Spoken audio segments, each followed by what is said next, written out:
Hey everybody, it's Chief Meteorologist Brad Panovich. Welcome back to Weather School this week here at WCNC. Interesting topic today, and I'm glad that Larry is doing this topic because I probably would have done this topic if he didn't pick it first. It's about the wind, and why is this interesting? Because over the last 2 months, obviously a lot of us have been stuck at home due to the stay-at-home order. What I found very interesting is I have probably gotten more questions about the wind than any other weather question, except for maybe the severe weather that we've had a lot of lately. Every comment I've gotten is like, man, it seems like it's so windy. Here's the interesting thing. March and April, as you see on the chart here, are the windiest 2 months on average here in the Charlotte area. Our average wind speed during the month of March is 8.4 miles per hour. Same for April. Those are by far the windiest months of the entire year. This is kind of what I would consider the windy season here in Charlotte. Now, this year, ironically, even though everybody thinks it's been crazy windy, the last 2 months have been slightly below the long-term average. I actually was keeping track, but I got to look it up here. March actually averaged 7.6 miles per hour, and April so far, 7.4 miles per hour, which is below that 8.4. Why has it seemed so windy? Well, think about it. We're all at home.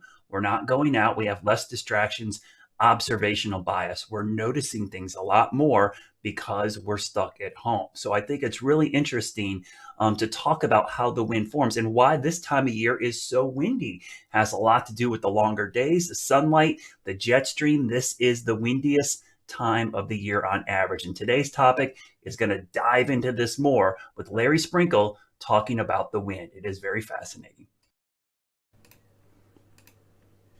Yes, it is time for today's weather school, and the subject today is all about the wind. All about the wind. Hi, this is Larry Sprinkle here at our studios at WCNC Charlotte in the First Warren Storm Center, and the wind is very interesting. Wind speed, wind direction. The big question is, where does wind come from? How does it originate? Well, it's pretty simple. The sun comes out and heats the ground. The sun's rays heat the ground. So the ground is warm once again by the sun's rays. So what happens to that warm air? Warm air is lighter and it rises. Warm air is lighter and it rises up into the atmosphere. And speaking of the atmosphere, once you get up to a certain level, the air is much colder up there. So what happens to that cold air? Cold air is denser and it sinks. So cold air sinks. You have warm air from the rays of the sun heating the ground. That air rises up. The cold air from above sinks. And there you get the key to when we talk about the wind. Warm air rising, cold air sinking. That movement of air is wind. So that's it. Pretty simple. Warm air rises, cold air sinks. That movement is a wind. So we talk about wind speed and wind direction. How do we measure all this? We have some very special instruments. Wind speed is measured by an instrument called an anemometer. An anemometer, that's a cup anemometer. You see the cups up there. Those cups actually spin, and mathematically we can figure out the wind speed using an anemometer. The next question is, what about wind direction? How do we find out about that? Wind direction is from using a weather vane. North, south, east, or west, the weather vane moves, and that can tell us the direction from which the wind is coming. So there you go. We can tell you the wind speed, the wind direction, anywhere from Charlotte to Atlanta to Denver to Los Angeles and everywhere in between. There are the nice, gentle breezes like this.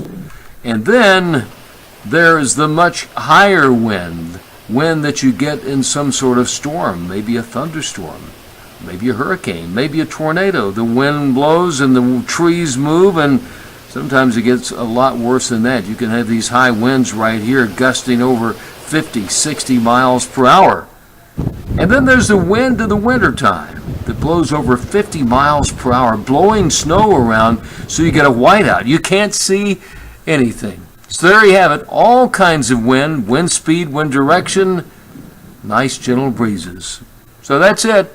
I'm Larry Sprinkle, all about the wind. That's your weather school today.